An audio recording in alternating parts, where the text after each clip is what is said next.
I find a lot of things in dialogue, and talking with other people. And so this I found when I was talking with Jan van Oudendijken. He's working for Engie. It's an energy provider. And we met in London in a very beautiful hotel. It's called the Mandarin Oriental. We were there just... high tea, I hope. Afternoon tea. And I was setting up a Yammer community in my organization, and I was a bit disappointed by Yammer. Yammer is a kind of a social technology.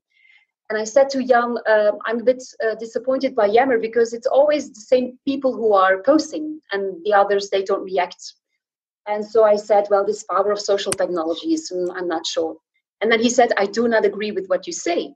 Because he says, if only 1% of the community is posting, 99% of the community is learning. I really understood that you have different people playing different roles in online communities. And you don't have only those who create and who post, but you also have those who are learning. And so Jan and I, we made this visual together. It's what I call the visual with the fishes, or the 3C model. So consuming, contributing, and creating.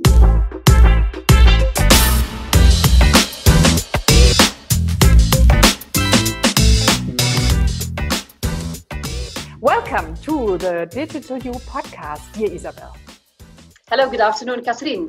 I'm in Antwerp. Where are you? You are in Berlin. Yeah, in Berlin. This is a nice topic because Isabel, she's Belgium, and we have an overlap in the English language today. This is why I sometimes have a look on my paper, and maybe Isabel as well. And it's for it because actually I know her speaking very well English, giving her workshops, her podcasts, and everything in English. So it's very fine.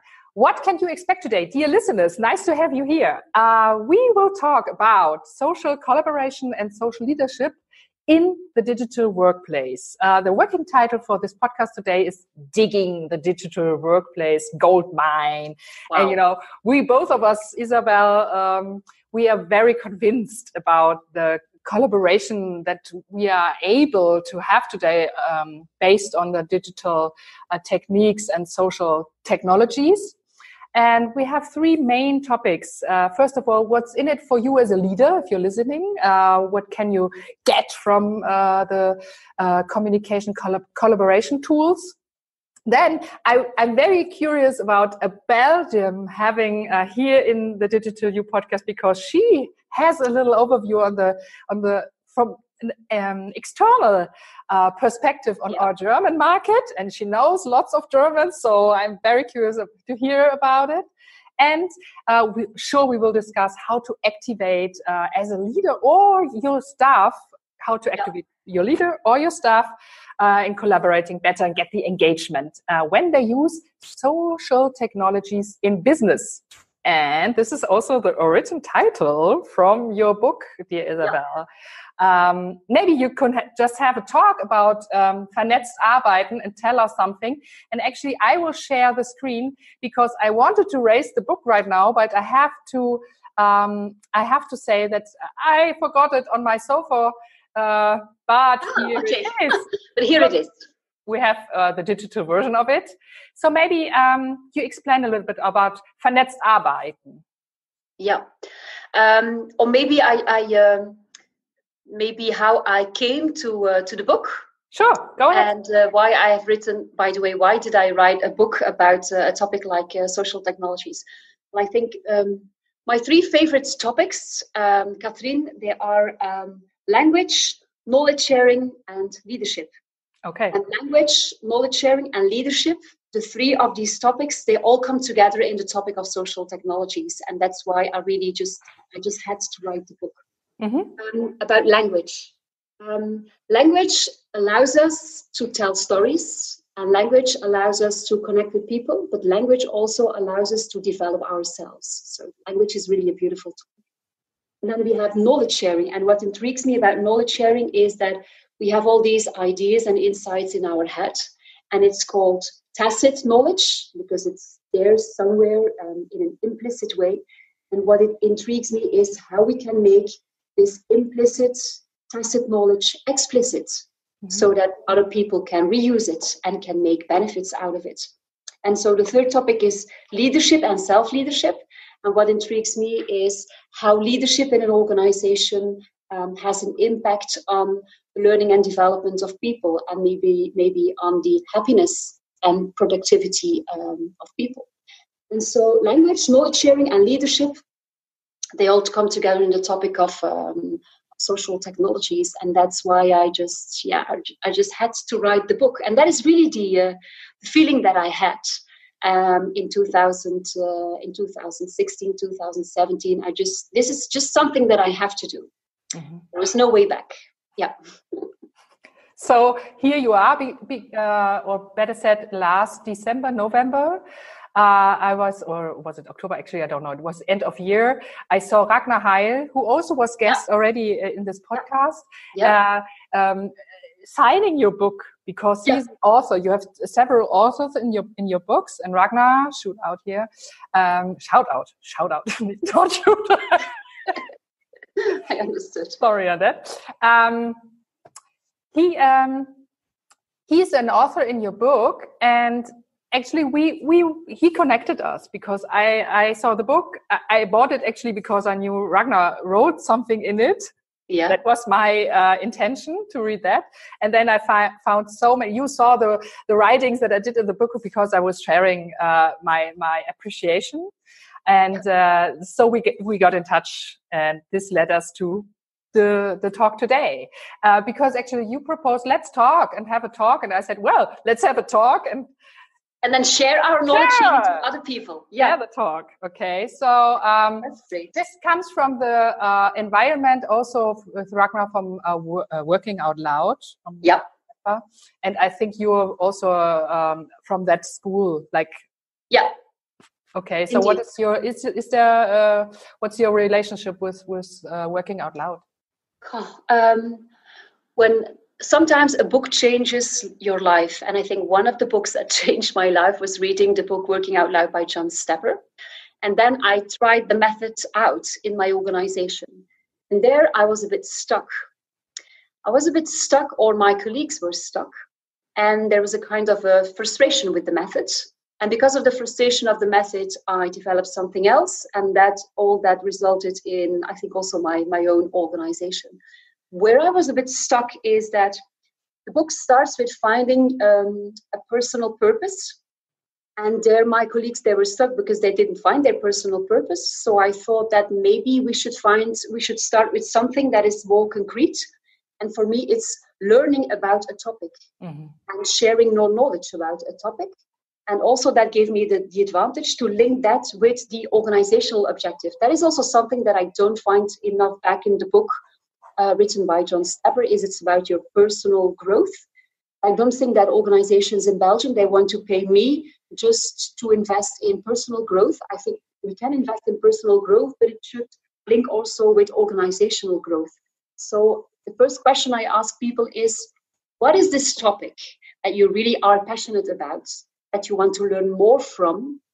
And then start posting about that and building up a community and building up your network and becoming a lifelong learner.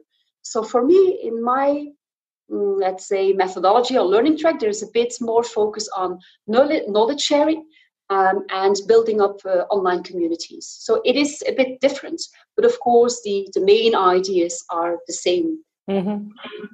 So you mentioned that you were working in an organization. Maybe you can, just tell us a little bit about your career path and since when you are on your own and you became an author for sure, but you are working, you have a company, Connect, Share, Lead. I think it's a very wise title. Connect, Share, Lead. So that's kind of a career. Thank you. And maybe you can just tell us how it came that you work right now, what you're working on. Yeah. I started working at the University of Ghent in a language center. And what I did there is, in fact, I developed textbooks. So I was thinking about language, analyzing patterns in language, and then making sure that I could give that knowledge to other people. So already there I was intrigued and passionate about language, and about patterns. That also is something that. But then I met my husband, and my husband lives in Antwerp, and so this center was in Ghent. And well, you don't know that, but people who live in Antwerp, they don't want to move. So my husband, he said, no, we stay in Antwerp. And so I was commuting and losing a lot of time. And then I decided to look for a new job. And then I worked for 13 years at Wolters Kluwer, Belgium. And in one business unit that was Kluwer Training. And at the beginning, I had a commercial job. So I had to sell trainings. And then after 4 years, in fact, I really got unhappy because I'm a content-driven person and I had to sell the content from other people. And so I told my boss that I could not do that job anymore. And so he gave me other things that I could do.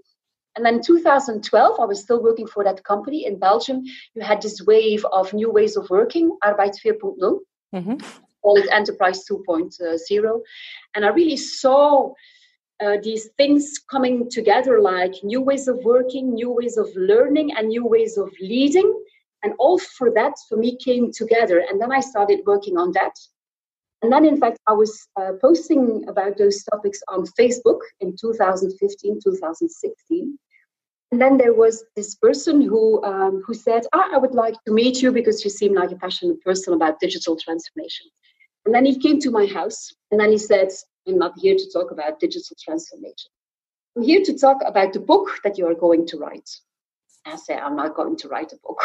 But you have to know, my house is full of books. And he said, so I think you're going to write a book. And then I started writing stories on Facebook. That was in July 2016. And then in November, I really had this idea, yes, this book, I really have to write it. And so in November and December, I made a team, the international team of co-authors. We started to write in December 2016. In April 2017, the manuscript was ready. Cool. And so this is like my path. But I think some things always come back.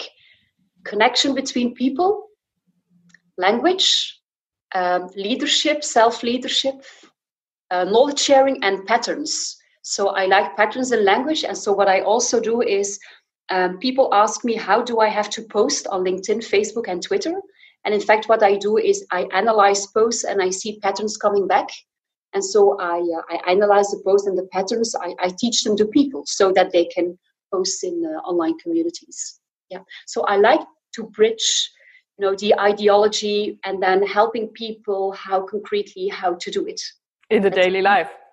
Yeah. Where's no time, no resource, to have and get the strategy on. So I think we're kind of colleagues in a way because I think you are more on the collaboration side and I'm more on the training side with the digital, with the social platforms. But we have a huge overlap, and so I was interested in your book, and I was saying, yeah, she's writing it down what I'm telling over there. Yeah. So you recognized it, yeah. And then you thought, I should have written the book. No? Yeah, sure. Why did she write the book? Sure.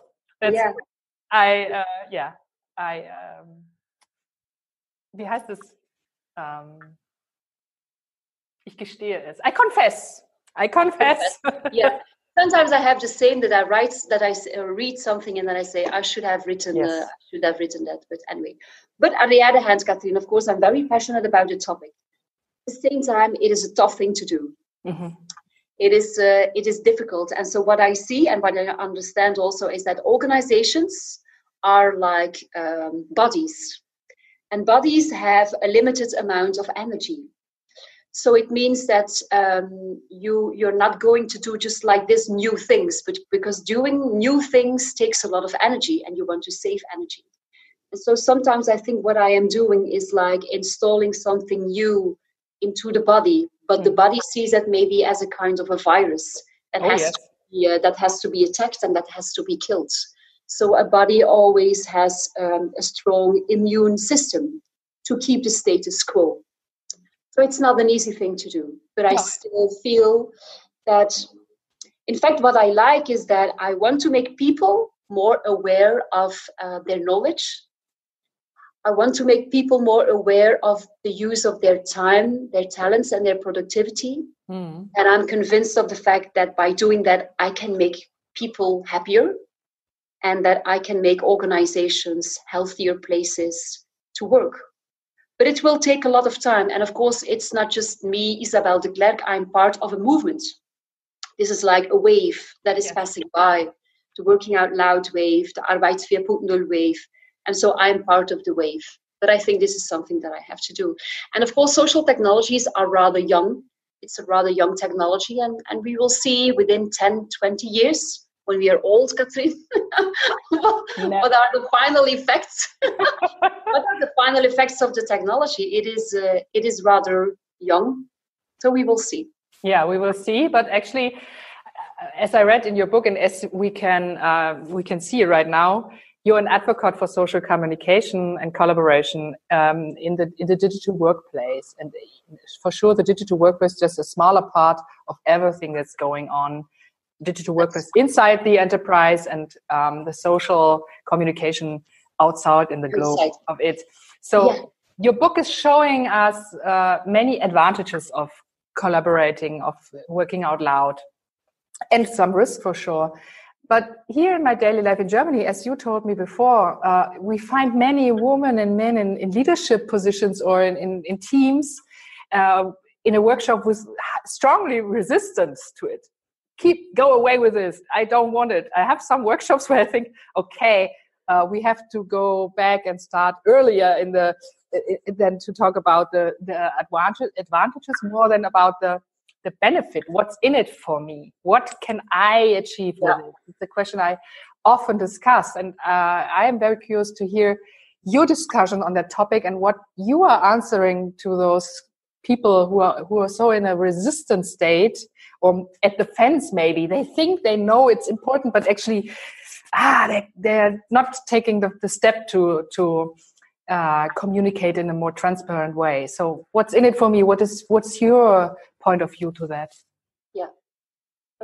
First of all, I think we should acknowledge the resistance because it is completely new. So there is a lot of newness about it, and it requires a new mindset and new skills. But what's in for me? In general, I give three elements. All three elements always come back. The first element is the following. If you want to share your knowledge, you have to take the time for reflection. You have to take some time for yourself. Just not doing things, not executing things, but taking the time for reflection. Mm-hmm. And that is, in fact, the most beautiful present that one can give to oneself. Because what we are doing is we are running from one meeting to another. We are always in execution without asking ourselves, how can we make an impact in the longer term? So taking this time to reflect is a present that you have to give to yourself. And it will make you more, it's a kind of mindfulness. Mm-hmm. But then, of course, you cannot stick to the time to reflection. What is important is that you have to translate then these insights. You have to translate it, and there is where the magic happens. You have to translate it into something tangible.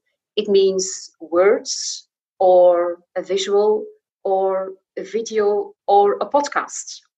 And in fact, there is where the magic happens, because translating these ideas that are in your head into something that you can see and that other people can see, it is magical, because it sharpens your mind, it helps you to structure your thoughts, and you also help other people. So there is no time that you have lost, quite the contrary, because you have structured your mind. So that's the second advantage for me. And then the third advantage is that you give it in a generous way to a community. Mm-hmm. And at the moment that you will need help from your community, they will be happy to help you. So it's about becoming less fragile. But all of that, of course, requires another mindset. And I remember that when I started working in the 90s, like ages ago, I had my expertise and I did not really need other people. But I think that now, if you are isolated as an expert, because the world is changing so fast, that it is very dangerous. It makes you very fragile. But so I understand that people say, I don't have the time to do that. And of course, it means, yeah, I understand it, but you should also see the advantages. And then, of course, the question is, what am I doing now that maybe I should replace by working out loud or sharing knowledge? That is an important question that one should ask oneself. And also what I do is I try to see it as not something that I have to do on top of my work, but in the flow of my work. So, for example, I have had, for example, 2 Skype calls with 2 interesting people about the implementation of Microsoft Teams. Mm-hmm. And then I could just go on to the next task. But I don't do it. I say, okay, what have I learned from these 2 Skype calls? And then post it on LinkedIn, and then moving on to the next task. Like posting is like a short reflection in a daily life. Like yeah, that's what I do. And then and it makes me mindful, and then I go on to the next task. So and it is seen then for me as in the flow of my work, and not something as to be done on top. But it is new. And what I also see is that it's not just the mindsets, from the isolated expert to the networked knowledge worker, but also it's a new skill. It's a new communication skill. And so we all had to learn how to write emails and how to give presentations. And we have to learn how to communicate on LinkedIn, Facebook, and Twitter. It is new. So we just, it needs some time. Yeah. Mm-hmm. Okay, so, and this is the question I also asked. So if there are so many advantages as we see them, sometimes I find it hard to think, why is not everybody doing it? But I think it's this change thing that people, get to know the benefits or why they are doing it. So I think we are fine in collecting all those benefits just to make clearer why one should do it. Yeah, I think the first 2 advantages I was talking about, like taking the time for reflection and then sharpening your minds. These are advantages that you feel immediately. It's like instant gratification, But the 3rd advantage, like building up a community, that takes a lot of time. Mm. So the process is rather long. And so before you feel the benefit of it, it takes some time. And so that's difficult. Yeah. And actually you brought also a little chart. Maybe it's time to share this now, because there you have then when you tell us that you have ideas and make them tangible in content. Yeah. Maybe it's good to see the fishes. The fishes. Yeah. And it's so funny because actually I'm talking so much about the fishes and the Really? Yeah. Oh, that makes me so happy. Since the beginning, and actually I screenshotted in my presentation. I've screenshotted a post from a woman from my network who explains something with a picture of the fishes and the worms. And I always tell them, no matter what she's talking about, it's Nidal Salah Eldin from DPA, and she's talking about product ownership. I don't know what, but I have screenshotted this posting because they are the fishes and the worms, and I am talking a lot of being the fish or creating worms. Okay. So you know why I have to. I was crazy when I saw your website and the book, because you actually brought it to another and the next level in separating it. Maybe you'd like to explain it. Yeah. In fact, of course, I did not find it on my own. I find a lot of things in dialogue, and talking with other people. And so this I found when I was talking with Jan van Oudendijken. He's working for Engie. It's an energy provider. And we met in London in a very beautiful hotel. It's called the Mandarin Oriental. Mm. We were there just... high tea, I hope.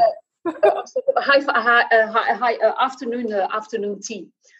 And I was setting up a Yammer community in my organization, and I was a bit disappointed by Yammer. Yammer is a kind of a social technology. And I said to Jan, I'm a bit disappointed by Yammer because it's always the same people who are posting and the others, they don't react. And so I said, well, this power of social technologies, I'm not sure. And then he said, I do not agree with what you say. Because he says, if only 1% of the community is posting, 99% of the community is learning, I really understood that you have different people playing different roles in online communities. And you don't have only those who create and who post, but you also have those who are learning. And so Jan and I, we made this visual together. It's what I call the visual with the fishes, or the 3C model. So consuming, contributing, and creating. Consuming, you have to read what is passing by. So you just fish in the water that is passing by. But what I teach people is that you have to do it in a very conscious way and a very directed way. You're not going to read everything that is passing by. So you really have to ask yourself, and there's also where the magic happens, what is this one topic that I'm really passionate about, that I want to learn about from other people? Mm-hmm. And then you're going to look for information in a very directed way. And so this proactivity in learning, and so self-directed learning, that is also a topic that I really like. Mm-hmm. And then you have contributing. Contributing is a really beautiful thing to do, because what does it mean? Contributing means that you're not talking about yourself, but that you take knowledge from other people. For example, maybe a post that you have written, Catherine. I see the post, I post it in my network, and then I add a layer of information, like summarizing it, or highlighting the most important elements, or linking it with another video that I have seen. And so this, I really like this, because it's like knowledge from other people, but you are working on it. You are reflecting about knowledge of other people. And doing that makes you stronger as a person, but it's also like a gift to the original knowledge maker and a gift to your community. And you're like bridging, Catherine and my community by giving this information to other people. That is something that I really like. And then, of course, you have the third C. It's the creation one. And there I tell people that they should not stick in information. So let me say that. I think that a lot that we see passing by on LinkedIn and on Facebook is information. For example, I have attended an interesting conference. Yeah, okay. Or I have got an award. That is just information. It becomes more interesting when people start to ask questions. Because asking questions makes sure that the implicit knowledge of the community becomes explicit.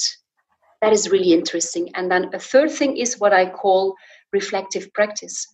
Reflective practice means that at the end of a Skype call or a meeting or a project, you ask yourself, what do I know now? What do I know now that I did not know before? And sharing that. And then so it's much more mature than just posting information. And so what intrigues me is then how we can go from information to knowledge, and how we can build up this knowledge in communities, in dialogue. And then, of course, contributing is such a beautiful thing to do for leaders, because as a leader, you should not always talk about yourself, but you should consume, listen to what other people say, and you should contribute to other people's ideas, and then you show real leadership. So for me, there is a lot of leadership in the consuming and in the contribution. Yes, indeed. As I often tell and have agreed about a lot, and every other day, it's like one like from your leader can be such a motivation on the topic you are posting about. I mean, indirectly, it's a like to you personally for sure. But if we come from the topic point of view, and you are contributing something, and you as a leader go there and tell everybody, this is how I want like things to be. Yeah, you're true. Yeah, just to tell the colleague, this is great contribution. Thanks. We are all going one step further with this. Yeah. And you didn't, as a leader, didn't create the content, but you just Yeah. You're liking and commenting, and with this 5 minutes, you motivate that one person who created the content or who created the idea. So it's so easy, but not many people see the magic in it. So this is my experience. So yeah, it's today a day where we talk about it once again. Yeah. But yeah, about leaders, I think that we should also understand why it is so difficult for them. And just like 1 month ago, I had a really interesting Skype call with a guy from Istanbul, Hassan Ali Polat. He's working on the implementation on Microsoft Teams and innovation. And he said, "Oh, Isabel, I'm not working with executives anymore." And I said, "Why?" He said, "Because these executives, they became successful because of a certain behavior. And so that behavior is about, we are powerful, we know it all, we keep information secret, we decide who is going to get which information. You know, this having information and not giving it to everybody, it gives a lot of power to people. It's about, I know it all." And now, of course, with social, we go to another idea. It's about, okay, I am vulnerable, I don't know it all, I learn it all, I'll construct meeting together with other people whom I see not as my employees, but as kind of peers in the community. It is completely new. So we should also understand why it is so difficult for leaders, because we are asking them to do something that they are not used to do. And that is the opposite of the behavior that made them successful. Yeah, actually, yeah. So it's not that easy. And what I also am thinking about, Catherine, is that I was talking with a German guy 1 month ago, and he showed me a book, a German book, and so the English title is Ambidextrous Leadership. Ambidextrous leadership is that, of course, a leader has to make sure that you explore new things. It's an exploration, but you also have, you know, some things you don't have to change them because it's okay. So it's an exploitation. So you have to do the two of them. So we should also be aware of the fact that leaders should maybe not adopt a new behavior for all the activities in the organization. So yeah, it's not, you know, it's not like black and white. It's more a bit gray. Yeah, it reminds me on the discussion about waterfall organization and agile organization, and I think not the one and nor the only is just the perfect way. I think is to know when do we need the one or when do we need the other method, and just do it right in the not doing agile stuff when waterfall is needed. You know, like command and control. Yeah. So sometimes command and control in some circumstances for some things is okay, but it does not apply to every situation. So I saw it in the German text, Exploration and Exploitation. So the two of them are important. And I really like also the name like ambidexter. It means that you have to use both hands and both styles of leadership. I also think that we ask a lot from our leaders. It's getting more and more difficult to be a good leader, I think. Yeah, it's difficult. Yeah, it's difficult. And this is what we had in mind as a question for today. How can a leader of today orchestrate that change? And actually, I think I go with you. It's hard because the times are changing and there's no clear path that they know where to go because things are so in a movement right now from this digital transformation area. But actually, I think sitting down and going in the sovereign of letting go that I am the one who knows it all. You know, like what's the step that one should go is to tell the team. Sometimes I know what to do and I'm the one who's telling, and sometimes actually I come with a question and. This is what we had some times ago here in the podcast as well. Leaders from today, if they ask questions, sometimes they are told from their staff that they're not a strong leader. You know, so taking question takes some courage for as a leader, and ask them publicly in an internal network, more, even just when you do it just in a meeting, or if you do it on Yammer, like being a leader and asking questions. It's there's lots of beef in it. So now I'm interested in your Belgium point of view. So you come to Germany, as I see on LinkedIn, to give your presentation and workshops. So what are the differences between you from the Benelux or Belgium, Netherlands, for example? I know they're very highly active on LinkedIn. They're one of the countries the most active on LinkedIn all over the world. So you Belgian guys are similar to them, more active on social media in general than we are in Germany. So what are your experiences, and what is your impression from the external perspective on that? Yeah, I think that maybe we should go back to the view where we. Oh yeah, great, thank you. Yeah, sometimes I also hear some kind of ticking. Maybe there's something making noise. I do not know, but it's okay. From my? Yes, yeah, but okay. Yeah. Thanks, Fraudy. Yeah, I can. About the external point of view, yeah, of course, I know people from working at Daimler, ZF, Robert Bosch, and Deutsche Telekom. And I followed them on different social media, and sometimes I have calls with them, or I ask them questions. What I can see, Katrien, but of course it's just my point of view, is that in Germany, some important organizations they put resources and budget in this social collaboration thing. I don't see it in Belgium. Oh, interesting.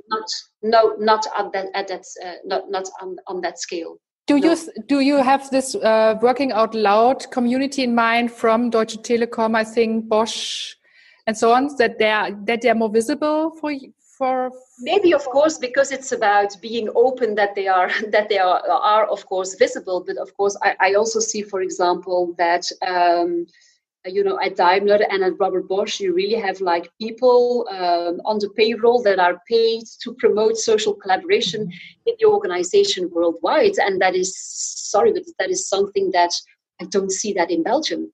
Okay, so great. Then Germany is like an example. About LinkedIn, what I teach people is to see LinkedIn as a learning kind of online platform.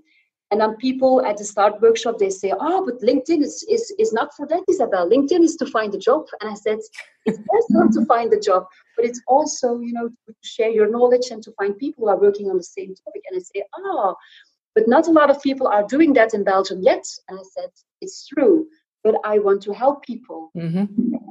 So, but I see some more maturity on LinkedIn than, for example, like 5 years ago on LinkedIn. Did you know what you saw? Quotes from Nelson Mandela. That was it. But now there is more. Things are changing, but there is still a long way to go. But that's what we say, the outside world. What we see so inside organizations is that, for me, then Germany is before Belgium. And for example, what really struck me is this interview with Volkmar Denner, the CEO of Robert Bosch. Mm-hmm. It was published the end of 2017. And he said, learning is a personal issue. And he also referred to Robert Bosch as a learning organization, a learning company. I think it's a very strong statement that comes from a CEO. Do you know who is talking about learning, Katrien, in Belgium? It's only HR people. Mm-hmm. And the HR community in general does not make the link yet with social collaboration, so I'm working on that. But I really think that this statement that comes from the CEO, from Robert Bosch, is really a strong one. Yeah, I don't see it in Belgium. Okay. This is interesting to hear. I mean, we have the Bosch, as you tell, Daimler. They are, global enterprises that with a high standard of, but getting people paid to enhance social collaboration. Yeah. This is kind of a good sign because the German narrative in the media is we are behind. Like broadband is so annoying in Germany. The Wi-Fi quality, all the technical stuff. And the narrative in Germany that we are kind of behind in terms of digitization. So I think it's a nice sign to hear something positive. Yeah. Yeah. But do we have the impression that we are like a transparent kind of way, or is it that you are connected to many transparent people? I can only say that I have this image because of these people that I follow. And I can only say that I am surprised by the fact that people are paid to enhance social collaboration, and that it makes me happy, and that they are being paid for it for a longer time. Because sometimes it's like a project, but it is like a consistent team of people working on it. But then I also ask myself, so this social collaboration thing, will it die? But I think within organizations, I'm a bit, helped by what Microsoft is doing. Because, Microsoft is like pushing Microsoft Teams and their other tools. So from the technology side, because they want to attack Slack and things like that, I am helped by the technology side. And of course, you have more and more teams who are working virtually. So I think there is no way back. And also, what I did this summer, Katrien, summer I did interviews with leaders working at ZF, Robert Bosch, and Daimler. Because I also wanted to see whether it was a true story. Because maybe sometimes organizations, they come in social media with, beautiful taglines. Tiny, shiny, as I say. And I wanted to know, is it true? And well, I have just, for those who want to read the interviews, I have just written a blog about it, and it is posted on LinkedIn. So it's my latest post on LinkedIn. I have found, Katrien, really wonderful people. Who really use internal social media to show true leadership. And I was really impressed with the things that they said. And for example, there was this guy, Florian Bankole, working for Robert Bosch, and he said that internal social media empower the team, and other people say it's about building trust. And this one quote from Florian, he said, one-to-one communication as a dominant leadership style is, well, it's a sign, it's symptomatic for all leadership. And that is so strong. So for those who want to know more about this, what these leaders said, you really have to go and read it. And I felt it was true, it was authentic. So I was really impressed by what they said. And in fact, what they are doing, sorry for interrupting, when we refer to the 3C model, they consume and they contribute. So they listen and they contribute to other people's ideas. But I have to get this right with the one-on-one thing. What is he saying? Like one-on-one is the... If the one-on-one communication style is the dominant one, it's like in meetings or in telephones. It's too narrow, I think. Yeah, it's symptomatic for old leadership. Yes, okay, so now I got it right. Is I make it more transparent. Yeah. One to many. One, and many too many. Yeah, indeed, and of course that does not say that you can never have a meeting with one person. But he said if it is a dominant communication style, it's not the good one. And I think that is in Belgium. It is that idea is completely new. But of course, the way you communicate is a good mirror of your leadership. Yes, and you can reflect on that. And these kind of interviews, you will publish them on your blog. So we can set a link there, or what will you post them on LinkedIn? So sometimes I have this the articles on LinkedIn, and I also have the blog posts. And so for the interviews with the leaders now, for the moment, they are on LinkedIn as an article. So if you go to my profile, you can see my articles, and that's the latest one. But indeed, I also like to share my knowledge on my blog. And I also have podcasts. Yes, you started a podcast right away last year when we got connected. So this is going on as well. Yes, indeed. But I also want to, you have to find the right people and find the right topics. And I'm also writing stories on Facebook. But these sometimes about serious stuff, but sometimes just about my children. So this is sorry. Oh, sorry. What I would like to do is I would like to publish the stories, the informal stories in a book. But my daughter, she does not allow me to do that because she's coming back quite often in the stories, and she said, no, I don't want that. She doesn't want to have a writer as a mother. What might be dangerous is being on social media all the time, and that is something that I don't do. So, for example, in fact, I'm a really disciplined person. I think I got it from my education, from my father, who is really strict. And so between 9 and 11 in the morning, I don't check my iPhone, I don't check my social media, I don't check my email, but I reflect and I do difficult things, and I do some analytical or strategic thinking. Focus. And I do this every day. I try to do this every day, and I think I do this like 3 days out of 5. Yeah. But the day that I start with my email, because the attraction was too high, I'm not productive. And then I feel a bit bad at the end of the day. But it's about focus and discipline. But of course, I can say it because I am self-employed. And I think if you work in an organization, it's more difficult to say, no, I'm focusing, because, meetings are planned. Meeting. Yeah, sure. Mm-hmm. Yeah. But then I say to people, what kind of impact have you created on society by being in a meeting or by responding emails? Mm-hmm. It's a sad idea that work is answering emails and having meetings. It's a sad idea. I have a friend of mine, a close friend. He's never responding to emails. Never. Oh, that's a lot. And he's doing well. Yeah, but I think sometimes he does, but actually he if another person on his, like if he has to, he does it, but actually the rest. And actually I'm sometimes I write an email and I think, yes, he's not answering, sure. Yeah. As long as you know it.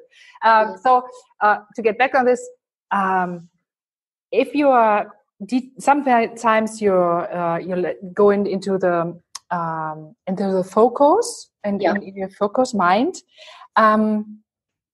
and then you're sharing every other day or every day. You're kind of active.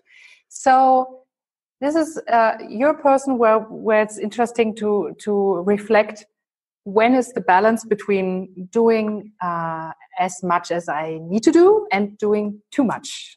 And my guiding question on this is, what should one do at the minimum to obtain the effects and to your effect is on your side. Like I reflect and then I share it, and others are on the focus is on the awareness they want to achieve, not so on the inner perspective, more than on the getting things out. So this is the point of view where I come from with this question: how much is necessary to achieve a good effects?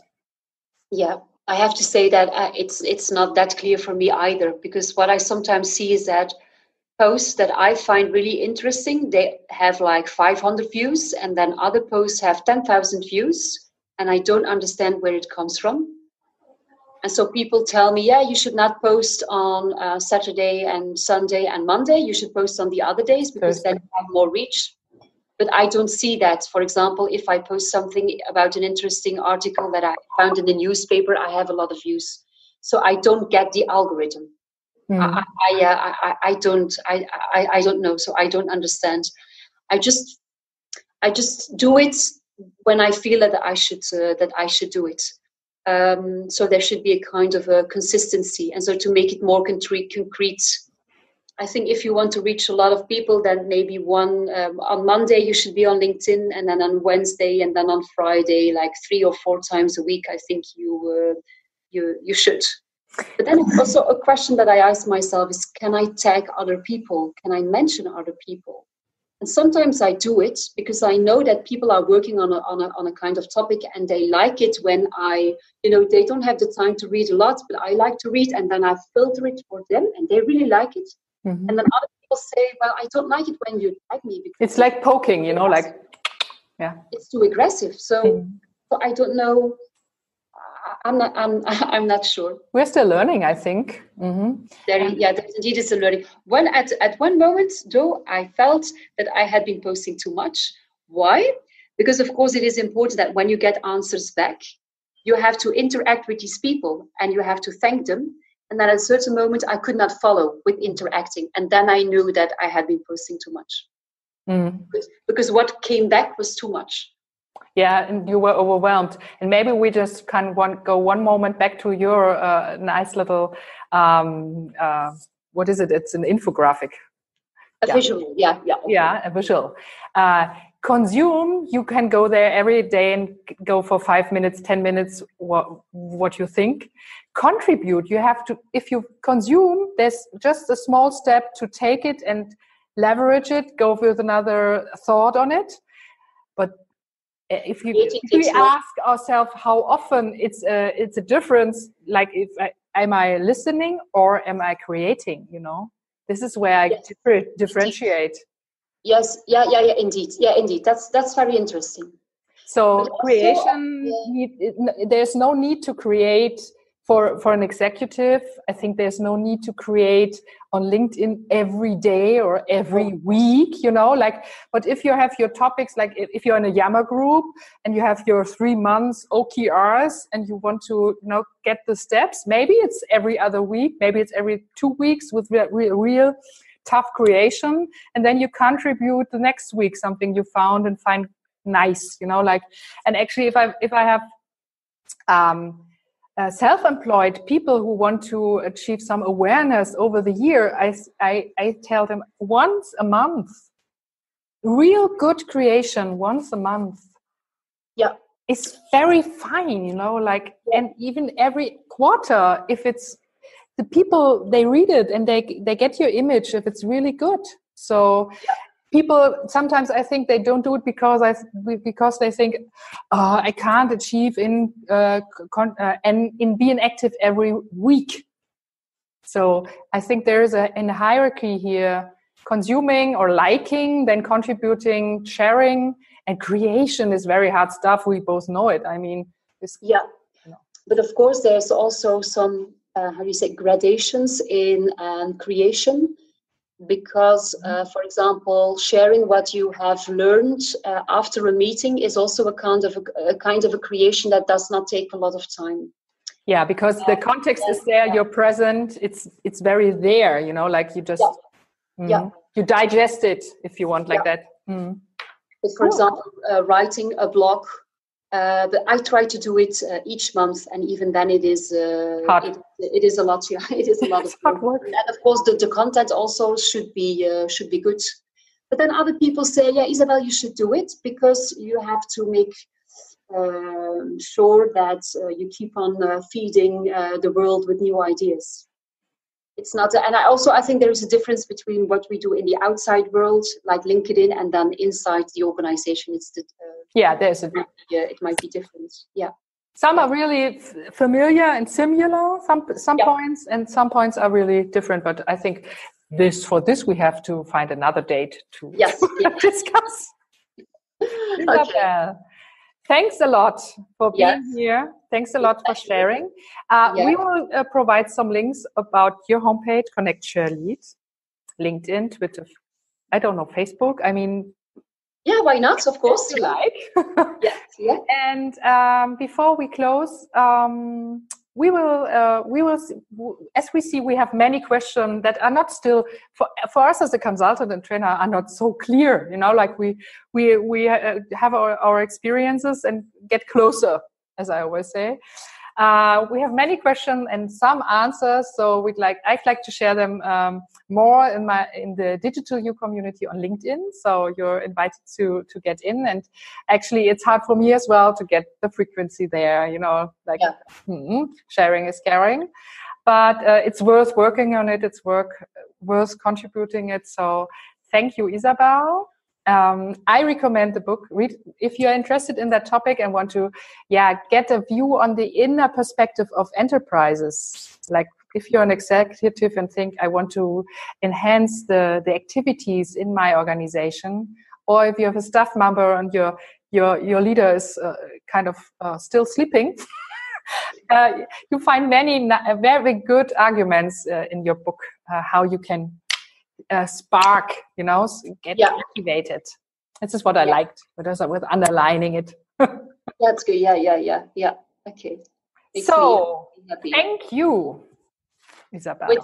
With pleasure, Catherine. And then let's see that we can spread the idea and the message as a kind of evangelizers without being, how do you say that, blind for the ugliness that sometimes passes by on social media. We should also be aware about that. But there's a lot of beauty.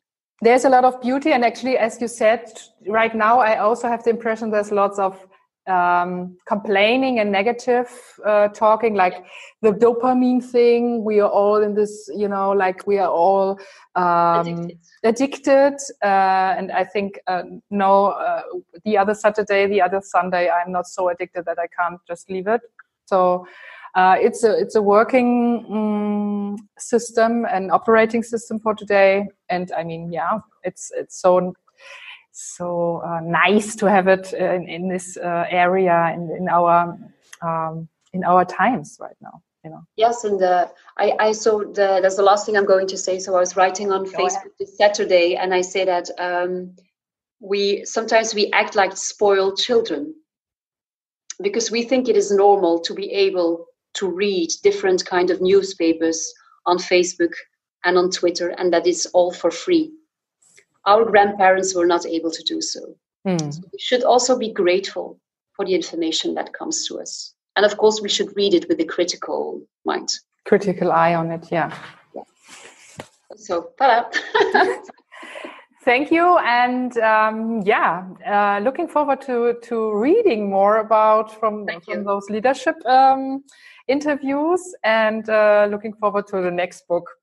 Okay, maybe. Thank you, Catherine. Bye-bye. Bye-bye. Bye.